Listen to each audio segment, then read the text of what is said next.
Hi, this is Dave and welcome to the Table, a series of videos where I review and discuss various board and card games, looking at them from a family perspective. Today we're going to be taking a preview at an upcoming project by Jared Bond called The Pirate Deck. Now the Pirate Deck is a 2 to 4 player card and coin game. In this game, you have stumbled across an abandoned pirate ship that's loaded with treasure. The object of the game is to get on board and find all the treasure and get off the ship before your opponents do. And whoever hands the most money at the end wins the game. Let's take a look at it, how it's played, and I'll come back and I'll give you my thoughts. Okay, let's take a look at the Pirate Deck here and what comes in it. And this is a prototype version of the game, so this does not reflect the final product once the game is mass produced. So here we have 25 coins that come in the game, and these are going to be what the players are going to try to get the most of in order to win the game. Next we have the Pirate Deck itself, and there are 5 cards here that I have set aside that these are the starting cards, and they say it right on the back, and they're numbered sequentially 1 through 5, and you place them next to each other, and this makes the starting board here of the pirate ship here, and you can see the Pirate Deck.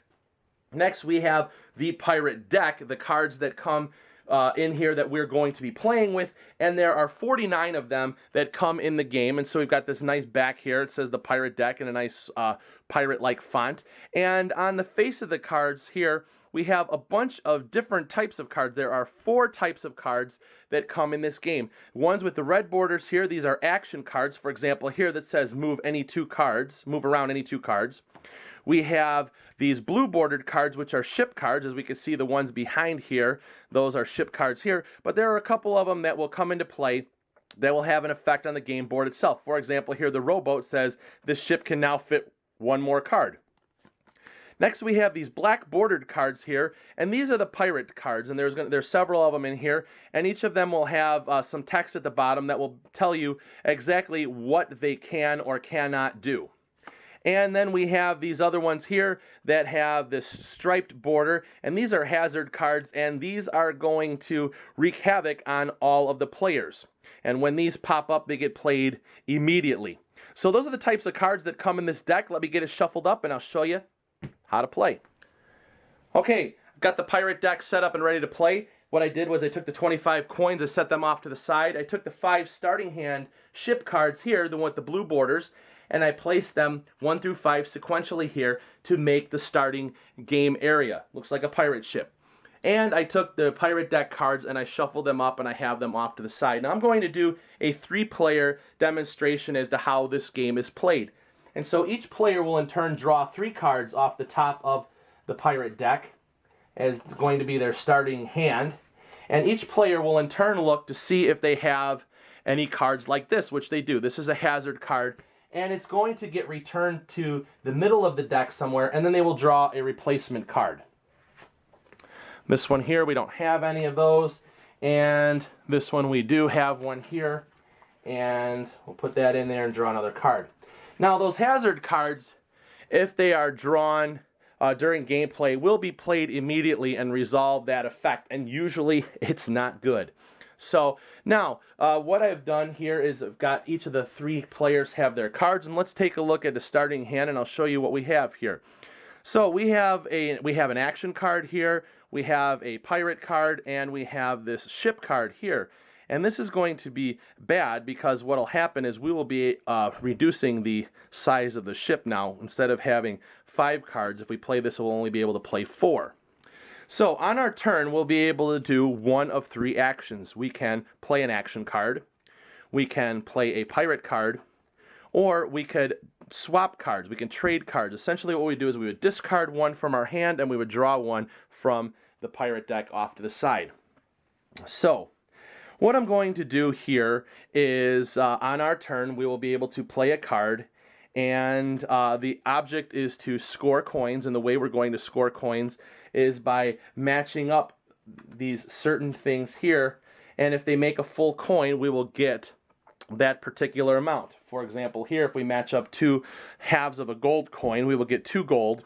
If we match up a silver, we will get 1 silver, and if we match up multiples, we'll get whatever the total is that we have matched up. So what I'm going to do is on my turn, I'm going to play this treasure card here, and it says replace any card. So I'm going to take this one here, and I'm going to play it.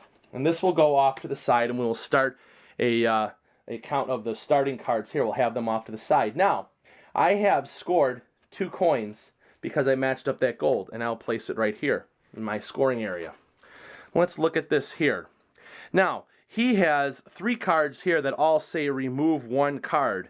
Now, if I do remove a card, everything is going to slide down. So we could essentially make this game, we could make the ship smaller, and then later on a card can be added, as long as there's not something that permanently changes the rules, like we had that sinking ship. But this is too many of the same type of cards, so I will choose to discard one, and I will draw it into my hand. This player here, let's look at theirs, and we have a couple different things that we can do here. We have the boy, he can join anywhere if the ship is not full. And so if we want to do something like that, we want to try and score a coin right away. So I think we're going to play him right here.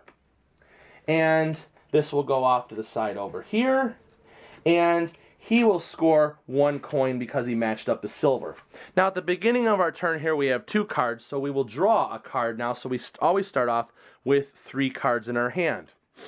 So now this is when the game starts to get a little interesting, because if we start removing cards, things can slide together and we can end up scoring some points.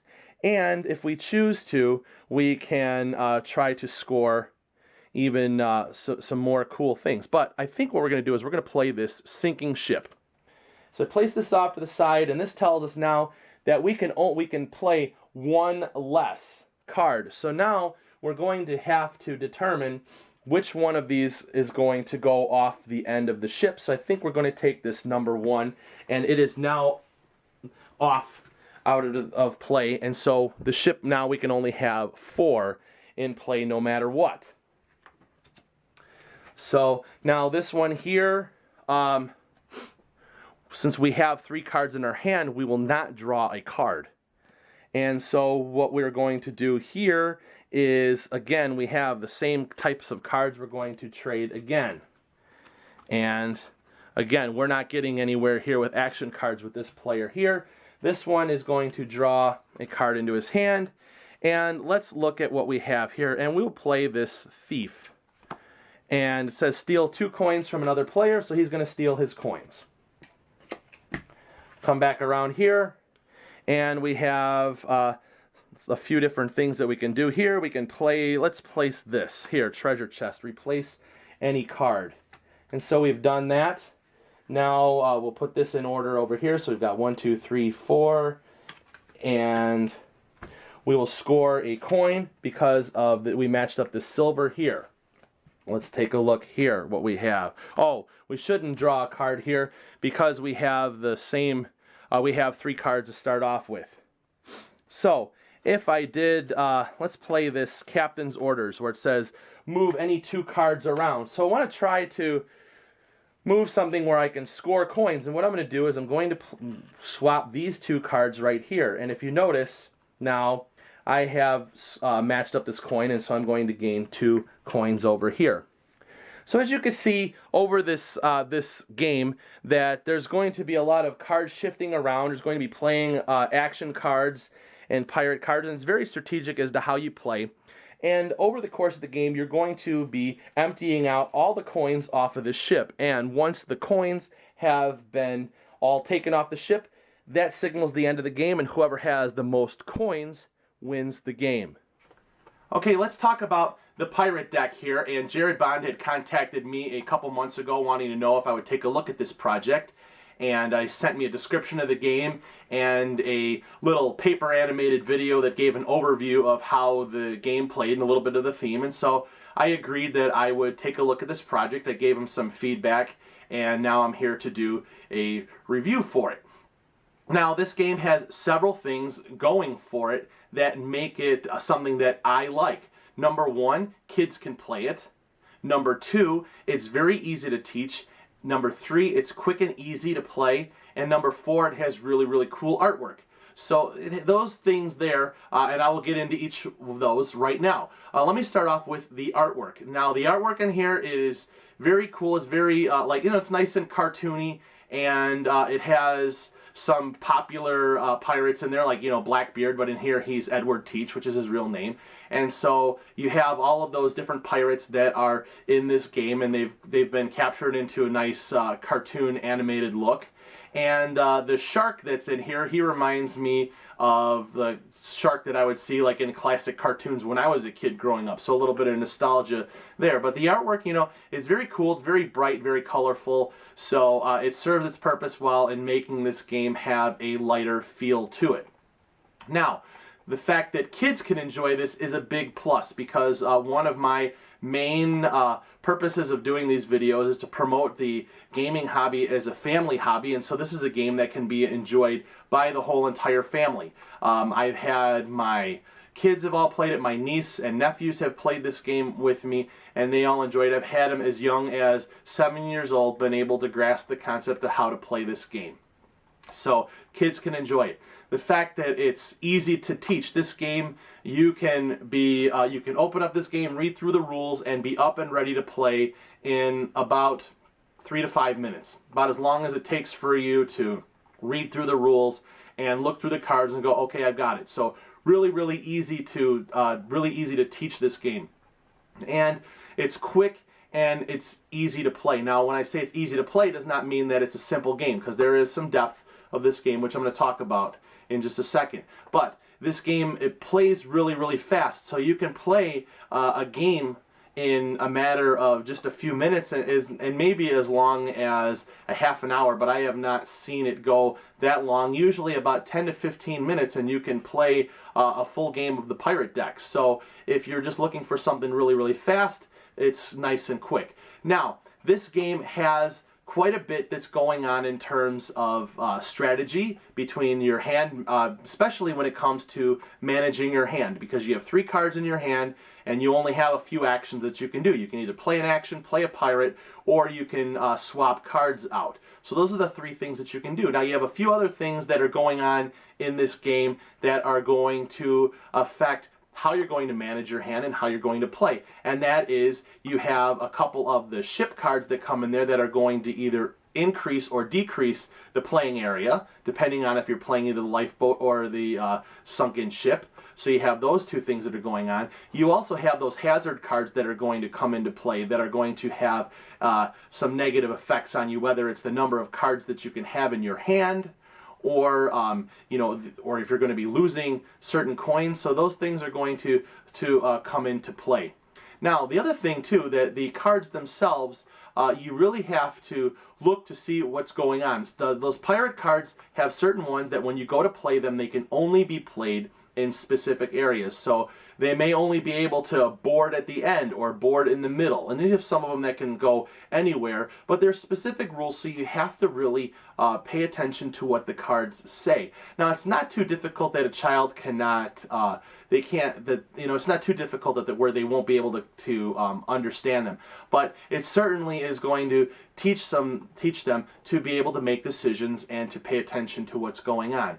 Now, the object of this game obviously is to score coins, and you're playing different cards in an attempt to match up the coins in order for them to score, and you'll be able to collect the coins and try to win the game. So there's a lot going on in terms of the cards shifting around. So again, how you're going to play the cards, maybe you want to remove something and kind of squish them together to score. So there's definitely a lot of strategy that's going on so that adults can enjoy this game. So it's just not simple play a card here, take a coin.